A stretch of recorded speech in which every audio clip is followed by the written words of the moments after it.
बिस्मिल्लाहिर्रहमानिर्रहीम। News with views के साथ मैं हूं अली रज़ा शाह और आप देख रहे हैं यूट्यूब चैनल। नाजरीन, इमरान खान साहब पर जब कातिलाना हमला हुआ और उस कातिलाना हमले के बाद जैसे ही वो हमला हुआ, रात को उन्होंने फ़ौज के ऊपर इल्ज़ामात लगाना शुरू कर दिए और एक आला फ़ौजी अफसर का नाम लेकर के इल्ज़ामात लगाए गए। उस इल्ज़ाम के बाद फिर इमरान खान साहब ने कल एक इम्पोर्टेंट प्रेस कॉन्फ्रेंस की। 1.5 घंटे की प्रेस कॉन्फ्रेंस में इमरान खान साहब ने पाक फ़ौज को खूब लताड़ा, फ़ौजी क़यादत को लताड़ा और फिर एक आला फ़ौजी अफसर पर इल्ज़ामात लगाए।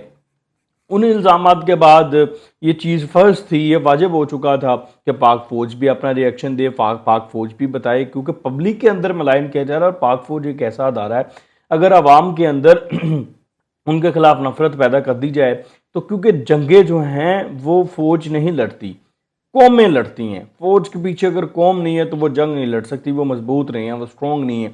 तो इस तरह का जो सारी एक एपिसोड की इमरान खान साहब ने, जो प्रेस कॉन्फ्रेंस करके जो उन्होंने इल्ज़ाम लगाया कि मेरे ऊपर एक आला फ़ौजी अफसर का भी हाथ है जो कातिलाना हमला करवाया है, और फिर वो बहुत लंबी एक उन्होंने चार्जशीट पेश की। उसके बाद बहुत ही सख्त किस्म का एक रिएक्शन आया फ़ौज का, और मैं आपको जो रिएक्शन बताऊंगा फ़ौज के अंदर उस उनकी प्रेस कॉन्फ्रेंस के बाद, इससे कई गुना ज़्यादा सख्त रिएक्शन है। अभी वो समझें कि ये जो रिएक्शन है फ़िल्टर करके उन्होंने पब्लिक को दिया है। रिएक्शन ये आया कि उन्होंने इमरान खान साहब के जो इल्ज़ामात हैं उनको मुकम्मल तौर पर बेसलेस करार दिया है। उन्होंने ये कहा कि पाक फ़ौज इंतहाई पेशावर और नज़्म व ज़ब्त का हमल अदारा है। पाक फ़ौज का एक मजबूत और इंतहाई मौसर अंदरूनी एहतसाबी निज़ाम है, ठीक है। उनको पता है कि कहाँ पर कौन क्या गलत कर रहा है और वो फ़ौरन पकड़ा जाता है। आपको याद है कि कुछ अफसरान को एक दो को फांसी की सज़ा सुनाई गई, कुछ को उम्र कैद की सज़ा सुनाई गई थी, तो वो इसलिए सुनाई गई थी कि वो पकड़े गए थे, वो जासूसी करते हुए पकड़े। फौज का अपना इतना इसमें कोई शक नहीं है कि पाक फौज की जो इंटरनल इंटेलिजेंस है, इंटरनल जो एहतसाब का सिस्टम है, वो बहुत ही स्ट्रॉन्ग है, इसमें कोई शक नहीं होना चाहिए। और हमने देखा है कि कई फौजी अफसरान को सजाएं हुई हैं, करप्शन पर सजाएं हुई हैं, शरीफ शरीफ साहब के दौर में सजाएं हुई हैं, उसके बाद अब रिसेंटली बाजवा साहब के दौर में जो फांसी की सजाएं सुनाई गई हैं। तो ये इसमें तो दो राय नहीं है। अच्छा, उसके बाद उन्होंने कहा है कि मफाद परस्तों के फजूल इल्ज़ाम से फौजियों की इज्जत को दागदार नहीं किया जा सकता। अदारा अफसरों और सिपाहियों की हिफाजत करेगा। अदारे पर लगाए गए बेबुनियाद इल्ज़ाम इंतहाई अफसोस और काबिल मज़म्मत है। किसी को भी अदारे या अफसरान की बेइज्जती करने की इजाज़त नहीं दी जाएगी। हुकूमत से दरख्वास्त की गई है कि मामले की तहकीकात करें। और सबसे इंपॉर्टेंट जुमला जो इसके अंदर है वो मैं आपको बताता हूं कि अगर रैंक एंड फाइल की इज्जत, वकार और सेफ्टी को मजमूम मकासद के लिए फजूल इल्ज़ाम के जरिए टारगेट करने की कोशिश की गई तो अदारा अपने अफसरों और जवानों की हिफाजत करेगा, चाहे जो भी कीमत अदा करनी पड़े।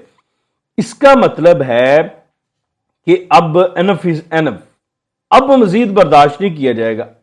उन्होंने साथ सिविल गवर्नमेंट से दरखास्त की है कि जो भी लोग इल्जामात लगा रहे हैं, मलाइन कर रहे हैं अदारे को, उनके खिलाफ एक्शन लें। हाँ, अगर एक्शन नहीं होगा तो फिर डेफिनेटली उन्होंने कहा है कि हम अपने अफसरान का मोरल हाई रखने के लिए उनको, ये जो उनके खिलाफ साजिशें की जा रही हैं, उनको मिलाइन किया जा रहा है, उससे बचाने के लिए फिर हम तो कुछ भी कर रहेंगे, फिर कोई भी कीमत अदा करनी पड़ेगी, इसमें कोई शक नहीं है। अगर ये नहीं होगा तो हमारी फौज नहीं है, ये करना पड़ेगा अदारे को मोरल हाई रखने के लिए। और मैं आपको एक और इसके साथ एक खबर भी देता हूँ, आइंदा आने वाले दिनों में आप एक दो चीज़ें अदारे की तरफ से देखेंगे ऐसी कि जिससे जवानों का और अफसरान का मोरल मजीद हाई होगा। ये खैर, इसमें जो सबसे इम्पोर्टेंट चीज़ है वो ये है कि फ़ौज ने हुकूमत की तरफ देखा है इंसाफ के लिए कि आप हमें इंसाफ फराहम करें, आप जो लोग इल्ज़ामात लगा रहे हैं उनको पकड़ें, उनके खिलाफ कार्रवाई करें। और आपको याद होगा कि उन्होंने इससे पहले भी एक दो दफ़ा किया था। एक दफ़ा किया जब हेलीकॉप्टर वाला वाक़या हुआ और अफसरान को मिलान किया गया, फ़ौज पर इल्ज़ामात आयद किए गए, तो उस वक्त भी फ़ौज ने हुकूमत को कहा था कि जो लोग प्रोपागंडा कर रहे हैं उनके खिलाफ कार्रवाई करे। उस वक्त भी कार्रवाई हुई थी, लेकिन इस दफ़ा जो कार्रवाई होनी है वो भी मैं आपको बता देता हूँ। इस दफ़ा बहुत हाई लेवल की कार्रवाई होने जा रही है। तरीके इंसाफ की जो आला क़यादत है उसका पूरा जो एक उनको सर्कल कर लिया गया है। जिन लोगों ने भी इल्ज़ामात लगाए हैं, नाम लेकर लगाए हैं फौजी अफसरान के नाम इल्ज़ामात, उनको सर्कुल कर लिया गया है। सोशल मीडिया पर भी सर्कुल कर लिया गया है। अब होगा क्या, एक तो इमरान खान साहब जैसे ही ठीक होंगे, हो सकता है कि इमरान खान साहब चाहे हॉस्पिटल में, उनको डॉक्टरों ने 2 हफ्ते रेस्ट का जो है वो कहा है, अगर तो इमरान खान साहब ठीक हो गए फिर ठीक है, नहीं तो अगर वो हॉस्पिटल में तब भी उनके खिलाफ मुकदमा दर्ज होगा। ठीक है। और मुकदमा दर्ज हो सकता है कि उनकी गिरफ्तारी भी हो जाए इस केस में, क्योंकि आपने इल्ज़ाम लगाया है, आपने डीमोरलाइज करने की कोशिश की है फौज को, आपने इसमें फेंस लगते हैं। वजारत दफा बहुत अच्छे से इस पर बताएगी, आइंदा आने वाले दिनों में आपको पूरा ब्रीफ करेंगी, बाकायदा मीटिंग स्टार्ट हो चुकी है, वजारत दाखिला तो एक्टिव हो चुकी है। तो होगा ये कि अब तो इमरान खान साहब के जो साथी हैं, असद उमर साहब ने सबसे पहले इल्ज़ाम लगाया कत्ल के हमले का, इसका जो कातलाना हमला हुआ है नाम लेकर मेजर जनरल साहब का। तो फिर उसके बाद इमरान खान साहब ने खुद लगाया, फिर उसके बाद सोशल मीडिया पे एक तूफान बदतमीज़ी खड़ा हुआ है, वो भी है। तो बहुत सी चीज़ें ऐसी हैं जो इकट्ठी होंगी और फिर अब स्पेयर नहीं किया जाएगा। अब इसका ये भी मतलब नहीं है कि अगर आपके ऊपर हमला हुआ है वो एक अनफॉर्चुनेट है, लेकिन उसका मतलब ये नहीं है कि आप उसकी आड़ में अपना हर वो मकसद पूरा करने की कोशिश करें जो आपने बहुत पहले से तैयार करके रखा हुआ है। आजम स्वाति साहब को देख लें, हर दूसरे दिन वो खड़े हो जाते हैं।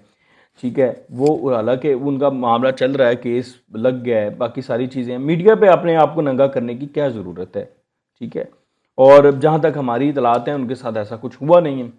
ठीक है। और अल्लाह करे कि ना हुआ हो, अगर हुआ तो वो गलत है। अच्छा जी, उसके बाद जो इम्पोर्टेंट खबर है वो मैं आपको बताता हूँ। फौज के इस रिएक्शन के बाद जो पाकिस्तान तहरीक इंसाफ से रिएक्शन आया, वो रिएक्शन आया जी कि असद उमर साहब जो पार्टी के जनरल सेक्रेटरी, डेफिनेटली उनका रिएक्शन, इमरान खान साहब के रिएक्शन है, पार्टी पॉलिसी है, वो आया है। उसमें उन्होंने ये कहा है कि जी उन्होंने सफाइयाँ पहले तो देने की कोशिश की है, क्योंकि असद उमर साहब की तो सियासत भी सारी इस्टेब्लिशमेंट से चलती है ना, तो उनके बारे में तो वैसे भी शक शुबहात पाए जाते हैं। तो वो कहते ये हैं कि जी इमरान खान साहब ने तो इंडिविजुअल को कहा, तो इंडिविजुअल को पकड़ना चाहिए। और भाई फौज में कोई इंडिविजुअल नहीं होता, एक सिपाही का मतलब भी पूरा अदारा है और एक अफसर का मतलब भी पूरा अदारा है। अगर एक अफसर, क्योंकि फौज का अपना इंटरनल सिस्टम एहतसाब का बहुत मजबूत है, अगर वहां पर कोई गलत कर रहा है तो वह पकड़ा जाएगा। तो इसलिए आप इस तरह से, मतलब आप वो ये तोजीह देने की कोशिश कर रहे हैं, वजाहत देने की कोशिश कर रहे हैं कि इंडिविजुअल को पकड़े, मार्शल लॉ का कानून इसलिए बनाया गया है, मुख्तलिफ इस तरह किस्म की बातें कर रहे हैं। तो असद उमर साहब की थोड़ी सी मेमोरी शॉर्ट है, तो मैं उसको थोड़ा सा याद करा देता हूँ कि महमूद रहमान कमीशन की जो रिपोर्ट है ना, उस रिपोर्ट के अंदर लिखा गया था बाकायदा कि जो जनरल उमर साहब हैं, जो असद उमर साहब के वालिद साहब हैं, उनका कोर्ट मार्शल किया जाए पब्लिकली। तो जनाब वो कोर्ट मार्शल नहीं हुआ। अब आप इधर कौन से कोर्ट मार्शल की बात करें, असल में कोर्ट मार्शल तो वो हो जाना चाहिए था फिर। तो बहरहाल ये सारी इस वक्त जो चीज़ें चल रही, खैर पाकिस्तान तहरीक इंसाफ की तरफ से कहीं सफाइयाँ भी पेश की जा रही हैं और कहीं ISPR के इस बयान का मजाक भी उड़ाया जा रहा है। सोशल मीडिया पर तो बाकायदा कंपेन्स चल रही हैं, ट्रेंड्स चल रहे हैं इसके खिलाफ। तो ये सारा इस वक्त हो रहा है।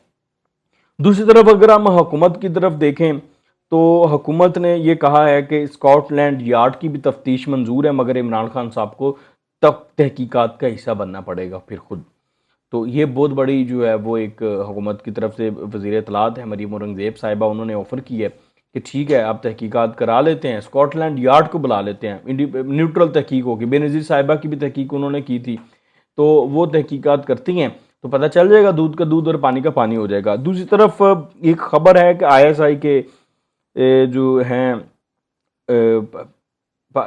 कुछ ऑफिशियल्स ने, जो भी मीडिया को हैंडल करते होंगे इंटरनेशनली, उनकी CNI से बात हुई है और CNN से सॉरी बात हुई है, और उन्होंने इस जो इमरान खान साहब पर हमला है उसके सवाल पर जवाब में कहा है कि ये मुकम्मल तौर पर पंजाब हुकूमत का सिक्योरिटी लैब्स हैं, वो सिक्योरिटी नहीं दे सकी इनको और इस वजह से ये सब कुछ हुआ, और इसमें कोई शक नहीं है परवेज़ लाई साहब जिम्मेदार हैं। परवेज़ लाई साहब ने सिक्योरिटी नहीं दी। अगर पंजाब हुकूमत ने सिक्योरिटी दी होती, जहां हमला हुआ है आपने देखा कितने पुलिस एहलकार नीचे खड़े थे, कम अज़ कम सादा कपड़ों में लोग खड़े होने चाहिए थे जो मशकूक लोगों को नज़र में रखते। इतने ज़्यादा लोग भी नहीं थे वहाँ पर मजमे में, सब नज़र आ रहे थे, लेकिन कुछ भी नहीं था वहाँ पर। इवन के स्नाइपर्स भी नहीं पुलिस ने लगा के रखे हुए थे। स्नाइपर्स भी होते हैं ऐसे मामलात में, वो साबिक वज़ीर आज़म है, वो सिक्योरिटी डिज़र्व करते हैं इमरान खान साहब। तो ये वाकई ही पंजाब हुकूमत का लैप्स है। पंजाब। अच्छा, दूसरी तरफ आप देखेंगे FIR नहीं दर्ज हो रही। अब इसमें जिम्मेदार कौन है?